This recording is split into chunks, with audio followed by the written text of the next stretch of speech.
Halo guys, di sini kami dari kelompok 6 yang beranggotakan yang pertama ada Vinca Rizky Perdana, yang kedua Arya Putra Pratama, yang ketiga Efrom Albert Alvin.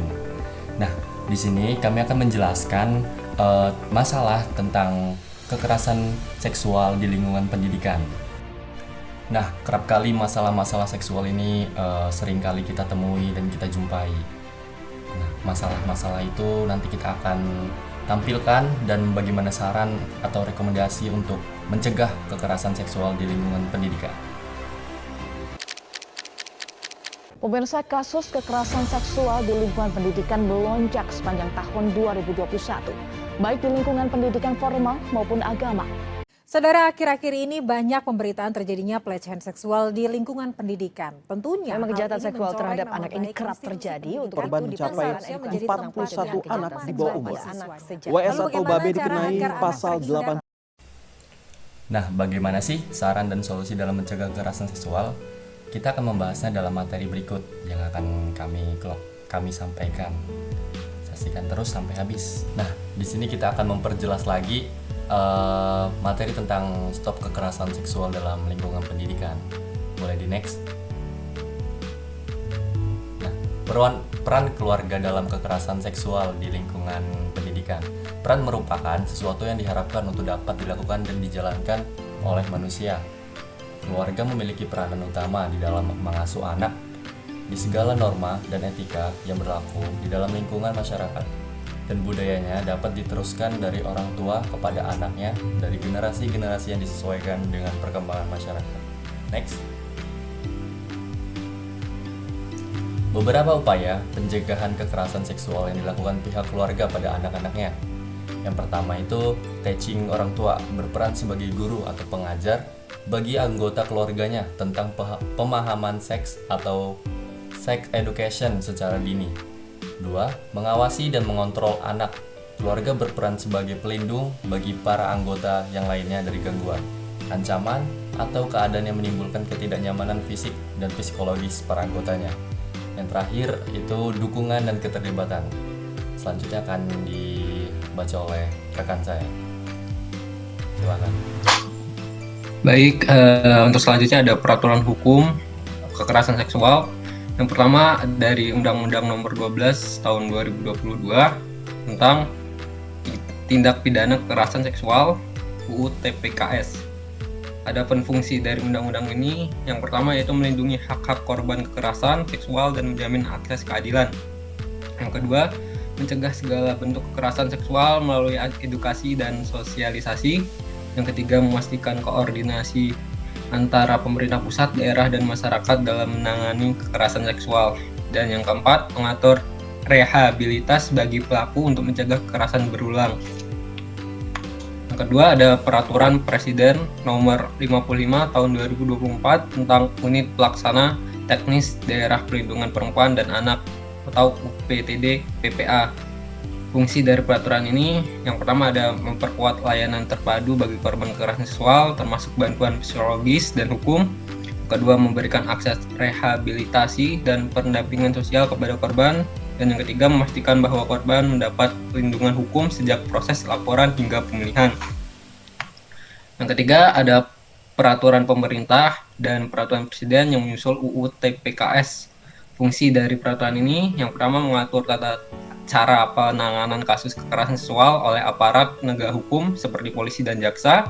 Yang kedua, memastikan korban mendapat perlindungan selama proses hukum berjalan, termasuk kerahasiaan identitas dan hak untuk tidak mengalami reviktimasi. Yang ketiga, menjamin perlindungan di ruang publik, pendidikan, dan tempat kerja untuk mencegah terjadinya kekerasan seksual. Yang keempat, pasal 5, 6, dan 7 KUHP terkait tata cara pelaporan dan penanganan kasus.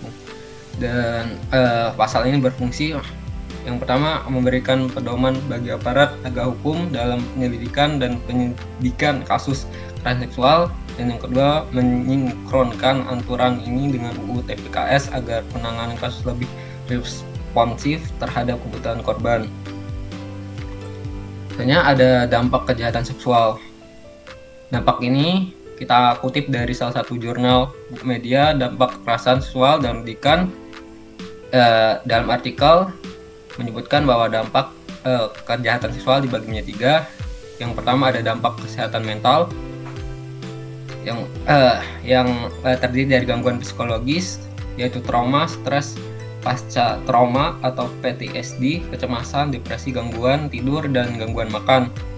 Kedua, ada perubahan perilaku seperti isolasi sosial, kekhawatiran berlebihan, perubahan perilaku seksual, serta kesulitan membangun hubungan sehat. Dan yang ketiga, kehilangan kepercayaan diri, perasaan malu, hingga dan rendah diri mengaruhi hubungan dengan orang lain. Kedua, ada dampak fisik, yaitu ada cedera dan luka. Korban dapat mengalami cedera fisik, memar, dan luka serius. Terus selanjutnya ada risiko kesehatan, infeksi, dan penyakit menular seksual. Ketiga, ada dampak sosial dan dalam kehidupan sehari-hari. Yang pertama ada kesulitan sosial, yaitu sulit membangun kepercayaan dan hubungan baik dengan keluarga atau teman. Terus ada dampak pada pendidikan dan pekerjaan, yaitu gangguan konsentrasi, kehilangan motivasi, dan gangguan dalam aktivitas sehari-hari. Selanjutnya akan dibacakan oleh rekan saya. Baik, yang selanjutnya adalah saran dan rekomendasi. Yang pertama yaitu sangat penting bagi keluarga untuk berperan aktif dalam memberikan pendidikan seksual sejak dini kepada anak-anak. Pendidikan ini bisa menjadi dasar kuat bagi anak-anak dalam mengenali dan menghindari potensi kekerasan seksual. Selain itu, pengawasan orang tua terhadap aktivitas anak sehari-hari, terutama di lingkungan pendidikan, perlu ditingkatkan. Lalu yang kedua, diperlukan peningkatan sosial mengenai UU TPKS atau Undang-Undang Tindak Pidana Kekerasan Seksual dan aturan hukum lainnya. Masyarakat perlu lebih paham mengenai hak-hak korban serta proses hukum yang bisa ditempuh ketika terjadi kekerasan seksual. Selanjutnya, yang ketiga, perlunya akses yang lebih luas dan cepat terhadap pelayanan konseling dan pendampingan psikologis bagi korban kekerasan seksual. Ini dilakukan untuk meminimalisir dampak jangka panjang yang berpotensi menghancurkan mental dan kehidupan sosial korban. Kemudian yang keempat, institusi pendidikan harus lebih tegas dalam mengimplementasikan kebijakan perlindungan terhadap kekerasan seksual. Perlu adanya mekanisme yang memudahkan pelaporan dan dukungan terhadap korban di lingkungan pendidikan. Jadi kesimpulannya, kekerasan seksual di lingkungan pendidikan adalah masalah serius yang memerlukan pendekatan komprehensif. Peran keluarga, masyarakat, institusi pendidikan, serta pemerintah melalui regulasi yang tegas sangat krusial dalam mencegah dan menangani kasus kekerasan seksual. Sosialisasi tentang hak-hak korban, akses terhadap pelayanan psikologis, serta penegakan hukum yang lebih efektif harus diperkuat untuk memberikan perlindungan yang optimal bagi korban. Mungkin segitu saja yang penjelasan materi yang dapat kelompok kami sampaikan tentang materi kekerasan seksual di lingkungan pendidikan. Nah, poin itu ada dampaknya yang ditimbulkan, lalu saran atau rekomendasi bagaimana cara menanganinya. Nah, mari bersama-sama menciptakan lingkungan pendidikan yang bebas dari kekerasan seksual. Segitu saja yang dapat kelompok kami sampaikan. Terima kasih. See you guys.